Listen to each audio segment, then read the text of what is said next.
This is the Bible Book Club. And we're in Deuteronomy. Welcome to the club. In chapters 10 and 11, Moses became quite passionate about a few things for the just do it list. Specifically, he told the Israelites, do not rebel against God like they did at Mount Sinai. In fact, he wants them to remember and never forget what happened with the golden calf. And he said, do not rebel against God like they did at Kadesh Barnea when they panicked at the spies' report and then had to wander in the wilderness for 40 years. What should they do? Fear, revere God. Walk in his ways, love God, serve God, and observe God's laws. Moses sums it up in a pattern. If they fear God, they will walk in his ways. And if they love God, they will serve him and observe his laws. And I think that's still true for us today. Still true. Well, this episode, chapter 12, begins a new section in Deuteronomy. We're still in the Just Do It sermon, but part 2 of the sermon. And Moses' mood deepens. He is deeply concerned by the faith crisis Israel may face in Canaan. I almost feel like he got a foreshadowing of this. And don't you think he also knows that it's nearing the end of his life, right? Oh, it's definitely the end of his life, but he's just ramping up and going over these principles with them so much. I think God must have given him some insight in what was going to happen because he just keeps going at it, like maybe I can head this off some way. It's kind of like if you ever been in a situation with someone you know really well, a friend, your spouse, your child, and they are rapidly running down a path similar to one they have been down before, one where they made some terrible mistakes. And you can clearly see where this is going to end up. So you try to apply what happened before to this new situation with them in the hope that they will see the light and avoid another catastrophe. Isn't it always easier to see that in other people? Oh, yes, totally, than yourself. Well, Moses is looking off to the future and he sees the path to the promised land. And he is strategizing in his head. How can I get the Israelites safely settled in the land without going with them? Because he knows he's not allowed. He knows them, and he knows that they could mess up here or here or here or basically anywhere because they've messed up so much in the past. And so Moses, like any great coach, goes over some new plays to win the game because no matter what the new opposition brings, the Israelites still need to play the game according to God's rules to win. And those rules loosely follow Moses' life work, the 10 Commandments. Many Bible commentators believe that these next few chapters parallel the 10 Commandments, providing the Israelites with specific details of how to obey the commandments while living in the promised land. In other words, this is Moses' Just Do It expanded version. Beginning in chapter 12, Moses begins with a review of the fundamentals of faith. Look, he says, you're getting a new playing field in the promised land, but the commandments are the same.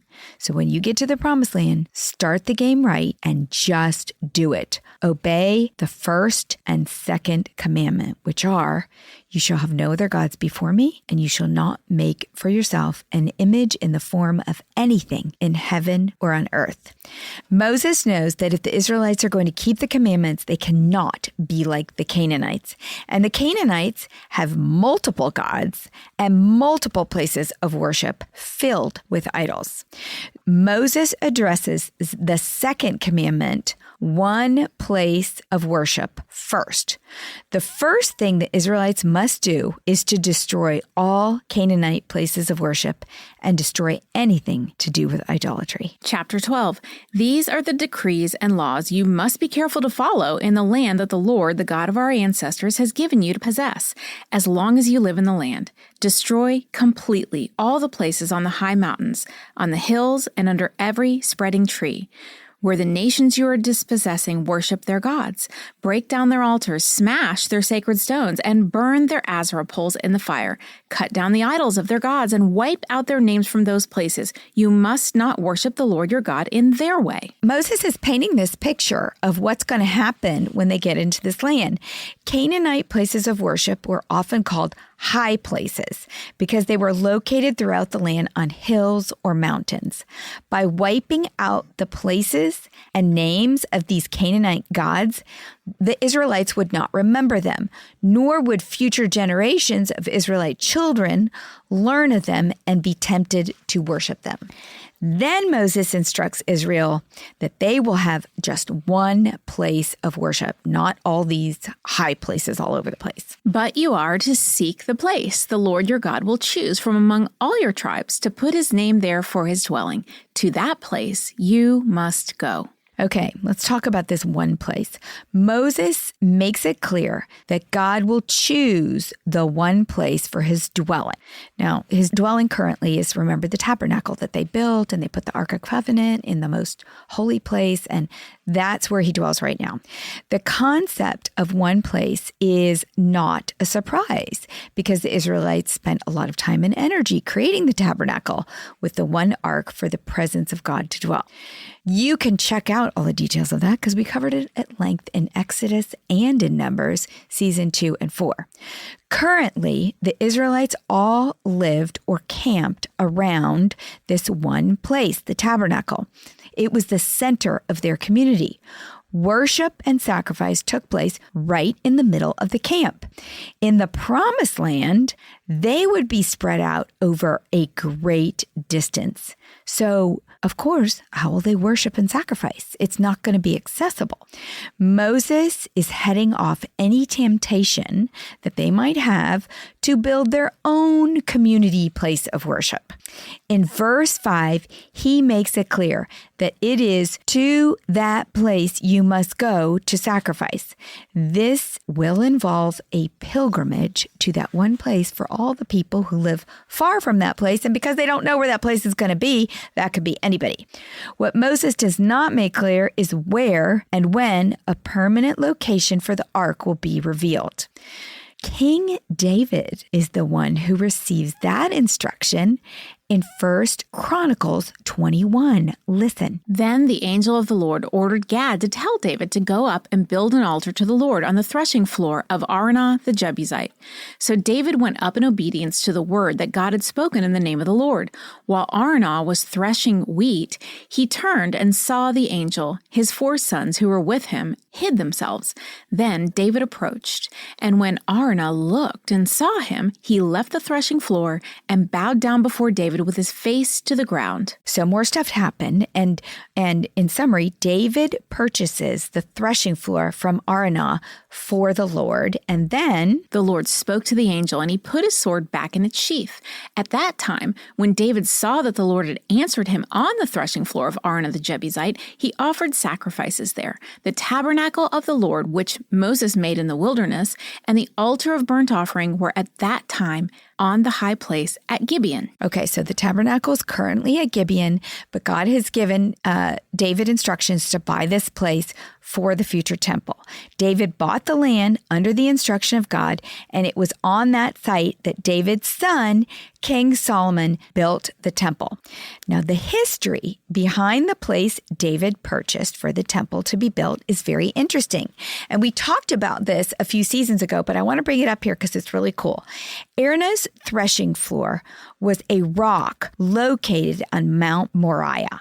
Mount Moriah is where Abraham was asked to sacrifice Isaac in Genesis 22. It says in verse 2, "Take your son, your only son, whom you love, Isaac, and go to the region of Moriah. Sacrifice him there as a burnt offering on a mountain I will show you," just like God showed David. But God provided a ram at the last minute, saving Isaac, which is super symbolic. So Abraham called that place "the Lord will provide" because a substitute was provided. I hope you're thinking of Jesus as our substitute, the Ram of God, the Lamb of God. And to this day, it is said, "On the mountain of the Lord it will be provided." So that's what Abraham said. This is the mountain of provision.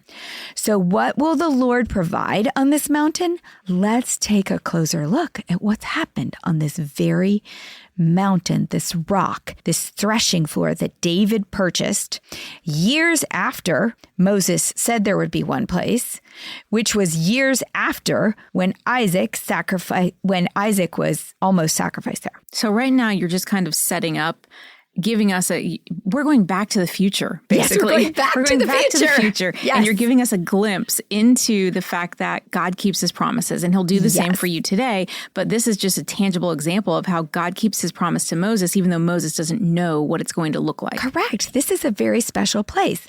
The Jews have traditionally regarded the location of the threshing floor of Arana or the rock on Mount Moriah as the holiest spot on earth, because it is where Isaac was almost sacrificed, and it is the site of the Holy of Holies in Solomon's temple, where the Ark of the Covenant sat for years. Now, the Muslims believe that the rock on Mount Moriah is the place from which the Prophet Muhammad ascended into heaven. The most famous and oldest Islamic site is the Dome of the Rock, a shrine that was completed in 692 and completely covers the rock where Israel's temple once stood. Muslims also consider Abraham a prophet. However, instead of Abraham sacrificing Isaac, their Quran suggests Ishmael, not Isaac, was the sacrificial son. Because Muslim authorities have refused to permit Jewish prayer on the Temple Mount, which is the rock, the Jews developed a custom of praying near the Western Wall. So currently, the rock is controlled by the Muslims. Now, for the Christians, the Lord provided so much more on Mount Moriah. The Temple Mount is where Jesus prayed and taught, and on the very northern ridge of Mount Moriah, just outside of Jerusalem, was where Jesus was crucified. This threshing floor, purchased by David, that became the temple and is now called the Dome of the Rock and controlled by the Muslims, is probably the most sacred and disputed piece of real estate in the world. It is a holy place for Christians, for Jews, and for Muslims. We're going to put in the show notes a map, picture, and a couple of videos of the rock so you can actually see a picture of it.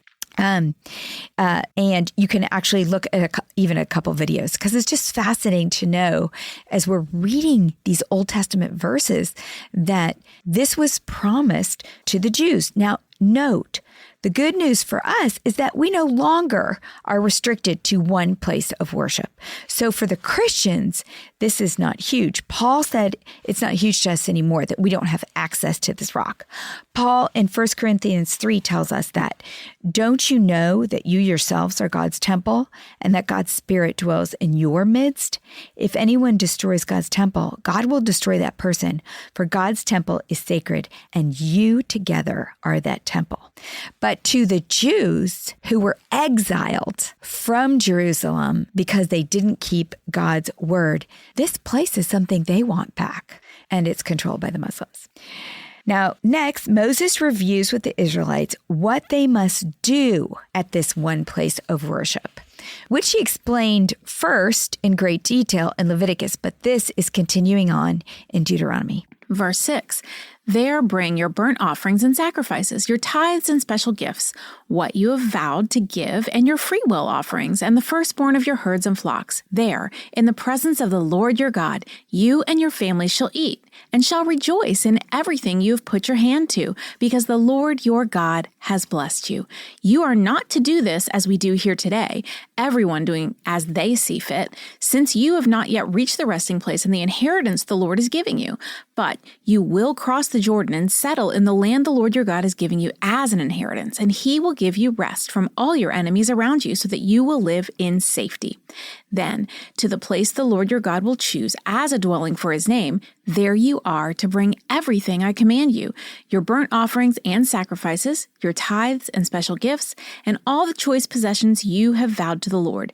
And there rejoice before the Lord your God, you, your sons, your daughters, your male and female servants, and the Levites from your towns who have no allotment or inheritance of their own. Be careful not to sacrifice your burnt offerings anywhere you please. Offer them only at the place the Lord will choose in one of your tribes, and there observe everything I command you. Moses' instructions for worship are a sharp contrast to Canaanite worship. And he kind of inserts this little chastisement to them because apparently the people were worshiping as they saw fit, despite the laws that restricted sacrifice to the tabernacle in Leviticus 17, but they're living in a camp. So it might have been hard. I don't know. Moses reiterates that there is just one God, and therefore just one place for worship and for the forgiveness of sins. All are invited to bring their sacrifices or offerings. That includes burnt offerings, tithes, gifts, freewill offerings, firstborn offerings. Listen to Leviticus season 3. We outline them all. And you can even check out the Leviticus 5 offerings chart printable in the show notes, which our great graphic artist did, which details the offering name of all these offerings, the Bible verse that corresponds to it, the purpose of each offering, and what was offering, and even the associated offerings, because most times you had 2 or 3 offerings mixed together. We will put all that in the show notes. So all are invited to bring their sacrifices, and all are invited to eat. This was an act of fellowship and communion with God when they all came together in this pilgrimage to the tabernacle. And all are invited to celebrate God's blessings together as a nation. Next, Moses outlines how living apart from that one place of worship, the tabernacle, is going to be different in the Promised Land. And he starts with the fact that animals for food in the future in the Promised Land can be killed on location. Verse 15, nevertheless, you may slaughter your animals in any of your towns and eat as much of the meat as you want, as if it were gazelle or deer, according to the blessing the Lord your God gives you. Both the ceremonially unclean and the clean may eat it, but you must not eat the blood. Pour it out on the ground like water. So currently in the camp, killing animals and the spilling of blood was considered to be impure. And so there was a certain way they had to do it. But when they get to the Promised Land, of course they have to eat meat. And so that's why he refers kind of to a gazelle or deer, which are like wildlife versus kind of domesticated animals. And he's saying here, don't confuse food with sacrifices. In the camp, the slaughtering of animals took place at the tabernacle because you couldn't defile the camp. It had to be pure for God to dwell there. In the surrounding cultures, killing animals and blood was associated with idolatry. So that's why they still have rules. So the Israelites were confined to killing in a controlled environment with the priests at the tabernacle to avoid becoming like, all those other cultures. But in the Promised Land, the people will be spread out and the tabernacle far away. So Moses opens the door to eating meat without it being slaughtered at the tabernacle. However, he warns that they are not to eat the blood. Eating blood was discussed in multiple chapters of Leviticus. Blood was prohibited for several reasons. The blood represented the animal's life and therefore belonged to the Lord, the creator of life. This ordinance included the blood of animals wherever they ate, whether it was a fellowship offering or something prepared just for everyday dinner. Now, note to us, the New Testament supports this Old Testament law in Acts 15:29 about blood. In a letter from Paul to the Gentiles, Paul instructs us. You are to abstain from food sacrificed to idols, from blood, from the meat of the strangled animals, and from sexual immorality. You will do well to avoid these things. So we're just really not supposed to drink blood. It's just a bad thing. Well, I think that wasn't it in some ways the surrounding cultures. I think you taught me this maybe in Leviticus, or it could have been also in Numbers, that these cultures were utilizing the drinking of blood as idol worship or as worshiping their gods. Right. And so it's just like you said a minute ago, it's God telling them you're not to worship any other God but me. And that was the representation or the tangible but for whatever reason, Paul applies it to even the New Testament, just because blood represents life, I think, and it's a precious thing. Now, the second thing that Moses reiterates is no eating tithes or firstborn offerings outside of the tabernacle. So while you can eat meat, tithes and firstborn offerings have to be done at the tabernacle. Verse 17, you must not eat in your own towns the tithe of your grain and new wine and olive oil, or the firstborn of your herds and flocks, or whatever you have vowed to give, or your freewill offerings or special gifts. Instead, you are to eat them in the presence of the Lord your God at the place the Lord your God will choose. You, your sons and daughters, your male and female servants, and the Levites from your towns, and you are to rejoice before the Lord your God in everything you put your hand to. So he's saying here, tithes are to be eaten at the one place of worship only. You're going to have to make that pilgrimage. And they'd have to make that trip and do it all together. And that's because it was special. It was sacrificial. It was to worship God. The third thing he says is take care of the Levites or priests in your area. Verse 19, be careful not to neglect the Levites as long as you live in your land. And we went over this in prior seasons in great detail. The Levites were supported and fed through the people in their area. So as they move into the promised land, God is going to separate the Levites in the towns and areas so they can minister to the people, and the people are to support them. All right, here's our final review on food from Moses. Verse 20, when the Lord your God has enlarged your territory as he promised you, and you crave meat and say, I would like some meat, then you may eat as much of it as you want. If the place where the Lord your God chooses to put his name is too far away from you, you may slaughter animals from the herds and flocks the Lord has given you, as I have commanded you, and in your towns you may eat as much of them as you want. Eat them as you would gazelle or deer. Both the ceremonially unclean and the clean may eat. But be sure you do not eat the blood, because the blood is the life. And you must not eat the life with the meat. You must not eat the blood. Pour it out on the ground like water. Do not eat it, so that it may go well with you and your children after you, because you will be doing what is right in the eyes of the Lord. But take your consecrated things and whatever you have vowed to give, and go to the place the Lord will choose. Present your burnt offerings on the altar of the Lord your God, both the meat and the blood. The blood of your sacrifices must be poured beside the altar of the Lord your God, but you may eat the meat. Be careful to obey all these regulations I am giving you, so that it may always go well with you and your children after you, because you will be doing what is good and right in the eyes of the Lord your God. And then lastly, Moses says, do not be tempted to adopt detestable Canaanite ways of worship. Verse 29, the Lord your God will cut off before you the nations you are about to invade and dispossess.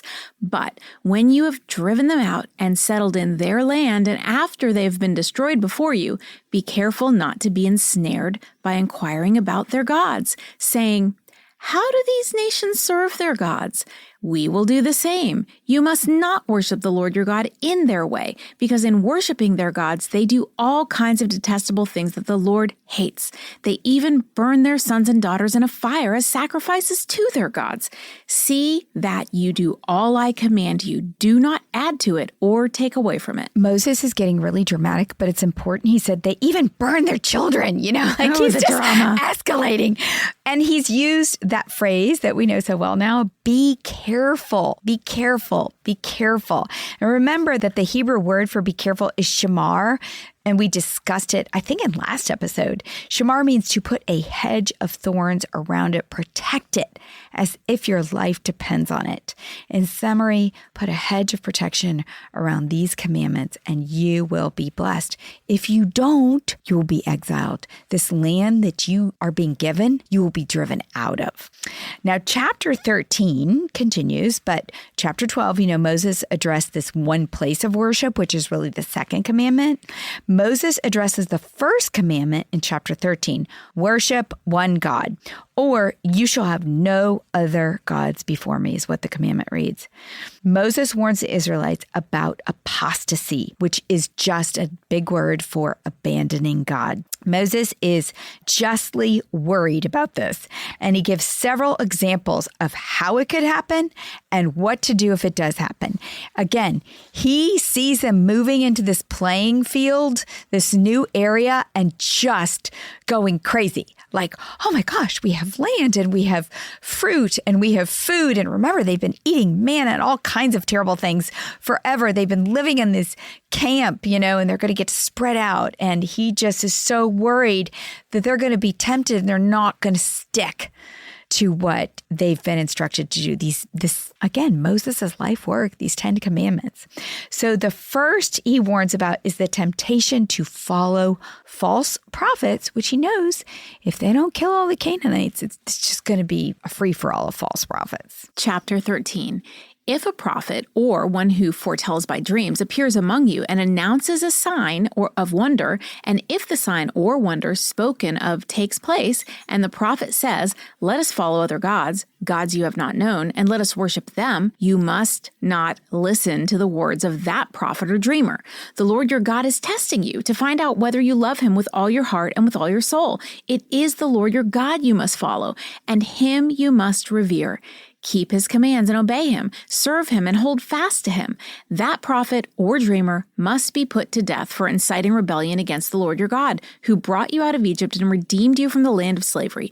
That prophet or dreamer tried to turn you from the way the Lord your God commanded you to follow. You must purge the evil from among you. I chose that verse 4. It is the Lord your God you must follow, and him you must revere, keep his commands and obey him, serve him and hold fast to him. Because it reminded me of last episode when we talked about, Moses commanding them to fear God. And really what that word translates to is revere God. It's not like it is a fear, kind of, but it's more a reverence. And I love this verse because it still applies today. If we keep his commands and revere him and obey him and serve him and hold fast to him, all will work out. Do you think this passage could be one of the reasons that the Jews felt that they should put Jesus to death? Because they saw him as a prophet. And possibly they were commanded to put to death prophets who potentially could turn them. They just didn't realize that he was God and he was right. Yes. But that could have been one of the reasons why they told Pilate to crucify him. He definitely threatened how legalistic they'd become about the law. And that probably felt really threatening to their infrastructure. And so, yes, they probably did see him as a false prophet and wanted to get rid of him quickly. Yeah, they just didn't realize. Right.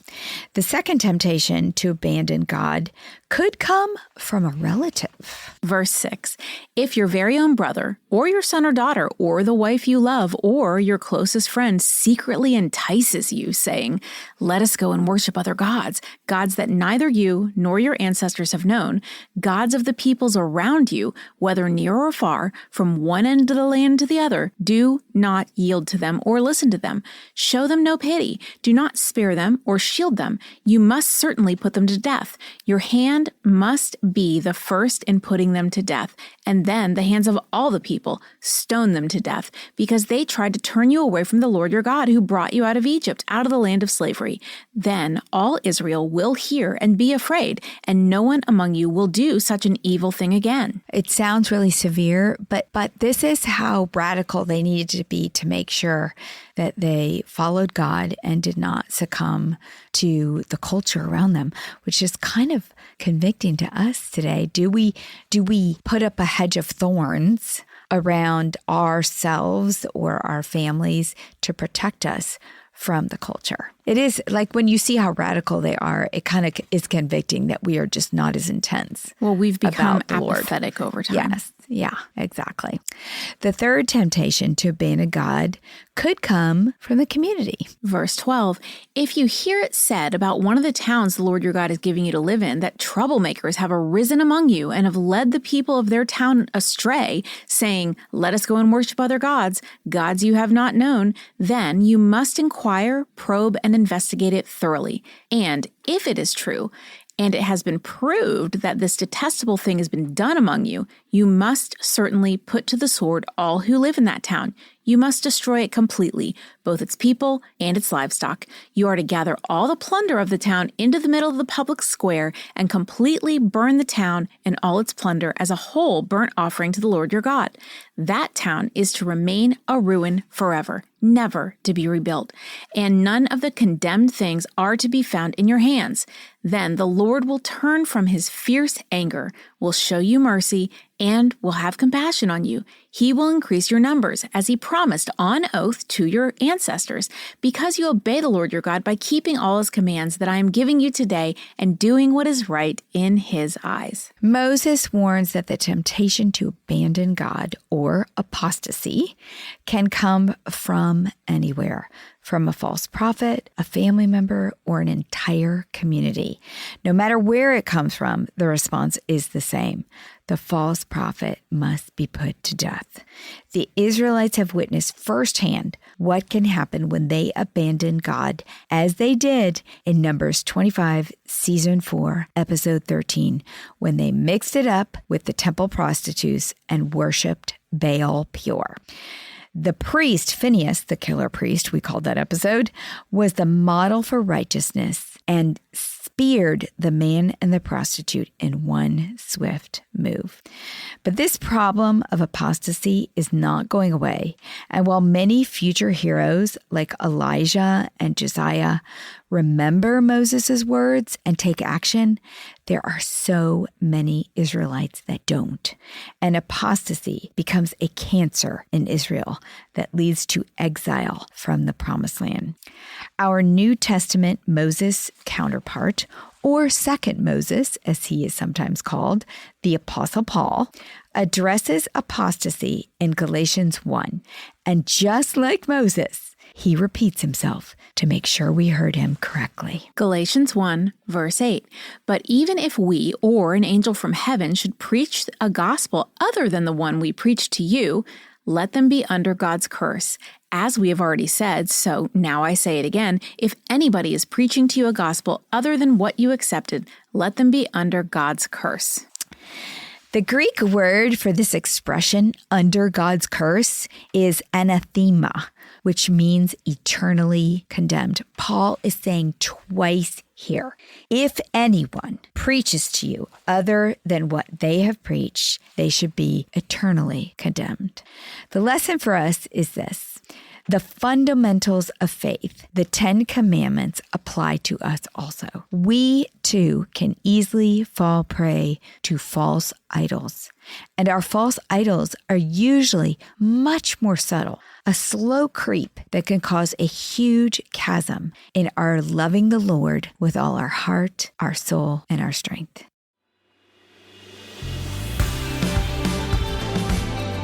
What's a club without friends? If you're enjoying the Bible Book Club, why don't you share it? And then you can say, Welcome to the club. New episodes drop every Monday, and get all episodes now on Amazon Music. As always, head over to susanme.com/Bible Book Club for show notes from today's episode. Bible Book Club is hosted by Susan Merrill and Heather Rubio, edited by Buck Buchanan, produced by Hayley Mawat.